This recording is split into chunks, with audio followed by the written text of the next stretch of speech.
I know all three of us have used Myo Reps through the lockdown because it was such a very useful tool with the limited equipment people have. But are you guys still using it a lot now that people are back in the gym? And if you're using it still, how have you changed how you're using it as far as under the different circumstances now, the different context that we're under with people back in the gym? Go ahead, Bert. I'm still using mine, but I'll let Bert go first. Yeah, I'm still using them, and honestly, I think. All right, so for me, it's a lot. The most important thing is just that I save mileage on my joints. I feel healthy, everything's wonderful, but when you see the amount of reps I get to cut down, like when you just go through the totality of a month, it's pretty significant. So I like that bit. And then also I think it just instinctively I've gotten pretty good at just kind of playing ping pong with like the fatigue to stimulus.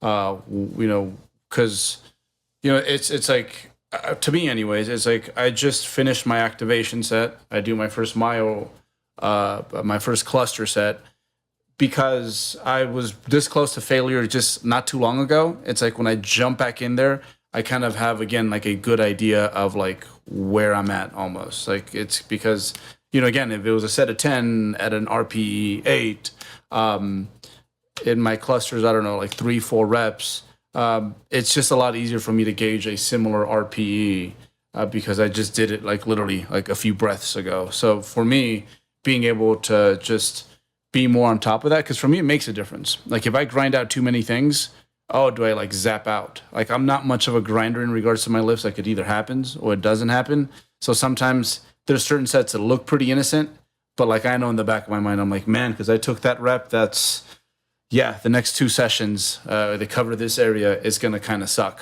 So yeah, it's almost like I guess very similar to not that I agree with everything in Westside Barbell, but I remember there's speed, strength, technique day. It was like 10 sets of 2, 10 sets of 1, and you would take like 30 seconds in between sets.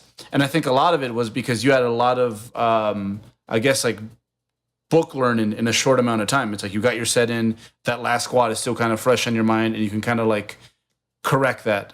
So for me, from a technical standpoint and from a fatigue standpoint, I just find it very easy to gauge how much I'm wrecking myself when like all the grindy stuff is like in pretty close proximity. So it just, I guess it meshes with like my lizard brain pretty well. How would you like it's obviously more taxing, right, than a straight set. So how do you, as far as like not you, but like with athletes, like where do you kind of fit that into play? Like what movements would you do it with, not do it with, and so forth? Yeah, so nothing where you're going to be cardiovascularly like challenged for sure, because I mean it's hard enough with like a good set of good 5x5 with squats. Like cardiovascularly, you're dying with straight sets and with your like 3-4 minute rest in between. So I don't use it there. I think a good place to honestly start with athletes if they want to use it.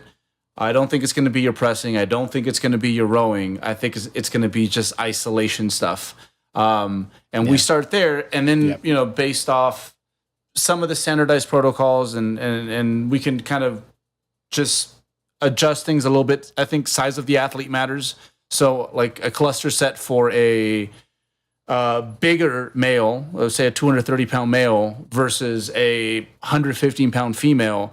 The 115-pound female, it's probably like, get like 2-3 deep breaths and then get back in there. Whereas like the bigger dude, he might need like 7 full breaths before he actually gets in there. Or else he's going to give you like a tenth of the reps of the activation set. So you play around with that a little bit, and then you just try to compare to like what the straight sets were doing, and then what the Myo reps are doing, and then if you kind of cross that threshold with some people.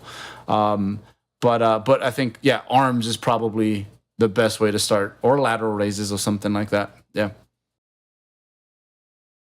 Cool. Yeah, you pretty much took the words right out of my mouth, Berto. I almost always start it with isolation movements.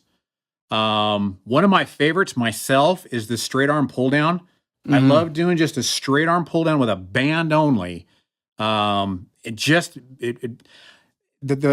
reason that I like it and what I want athletes to get out of it is trying to work in that sweet spot, of The those sweet spot, yeah. hard but quality repetitions, and Mm-hmm. like the activation set, to me, that's kind of like it's a necessary evil to get you into that spot. You know what I mean? You got to get them first 12 out of the way that may or may not be very good, but then those last 8, or so repetitions, if you're targeting like say something that you can get 20 with, those ones there are usually pretty effective. Well, let's just get rid of the first 12 and then do those 8 on all of your repetitions, or excuse me, on all of your sets, right?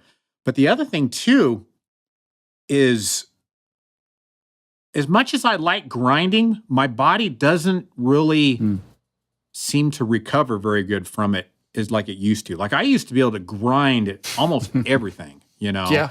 And I like grinding, don't get me wrong.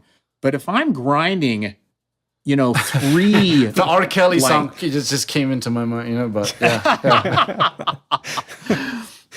if I'm grinding like 3 heavy compound lifts, like you guys have kind of seen, sometimes I'll have 3 repetitions that are all RPE 9. They're all the same speed, But man, that just will kill me sometimes for like a week.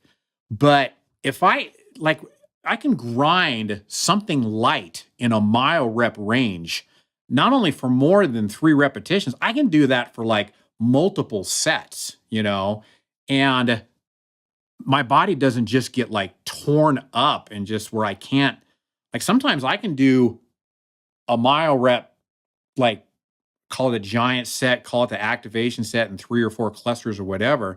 But sometimes I can do that for one body part and then turn around and do it again in the same session on another body part. Whereas if I did that on something like a whole body compound lift, I would be done. The rest of the session would just be going through the motions, Yeah, but those mile rep sets, I can grind for like 3 good sets and still, I mean, that part's shot. Don't get me wrong. If I'm doing straight arm pull downs, my triceps and my lats, they're done. But I can sit my ass down on a leg extension machine and I can do some myo reps on my quads now, and still be able to train the next day, and my joints have not like just been absolutely destroyed. Yeah, that's I echo the same thoughts, like isolation movements, arm movements, laterals, maybe calves, maybe hamstrings, like leg curls, but compound lifts, rows, presses, nah, that's a no-go. How many, like, as far as like, would you guys do multiple exercises in a session or kind of keep it to more like 1 or 2 tops? So you don't kind of accrue too much fatigue, like too much carryover into the next session, or just having someone feel pretty wrecked the next day. Berto, you want me to go or you want to go? I would just say that my sheet is out in the internet land, and like I abuse the crap out of it, but also I don't, because again, like I've played with it for so long that I know how to make it so that it feels, or fatigue wise at the end of the week, it's going to do me just about the same as had I done straight sets. With straight sets, I'll actually mess up. You've acclimated up though, right? And yes, yeah. And you have a skill set. And you know what? Thinking about it, like we were talking about rep 1 to rep 2 and making those the same, like that's probably a good way to throw somebody in the fire. Like, hey, you're going to learn how to grind, in a hard way. That would be a great tool to practice on with a safe exercise, obviously. To kind of teach people poise when the sets are hard. Like that would be a good teaching tool. It's a lot of exposure in a short amount of time. Yeah. So it's like, okay, for those 2 minutes or however long it is, it's like, it's just hold your shit together for that long. And yeah, I've seen it because I've used it on people like in person at the gym in that way. And that's the one thing I see improve right away is that metric. They're so, because you in between the cluster sets, you're still pretty fucked, man. You're like, oh shit, I have to jump back in there. Like I gotta do another one. Yeah. But since you're there for a minute, is you just learn to like slow things down, calm down. You're safe, everything's cool. And again, like RPE like 0 through 5 on a bicep curl, very different than like the last 5, right? And you just get a lot of exposure to that meat and potatoes part. So yeah, it's a great way to become just more proficient when it comes to that. But how about this one, Jeff? How many times has it saved your butt because you have to leave? Like something's coming up. Oh, right? Before our meetings, I'm like, oh shit, calves. Okay, we're doing my reps here. I don't want to. I don't like the burn, but I don't want to be late to the meeting either. So, yeah, it's definitely a time saver. Crunch time. Yeah.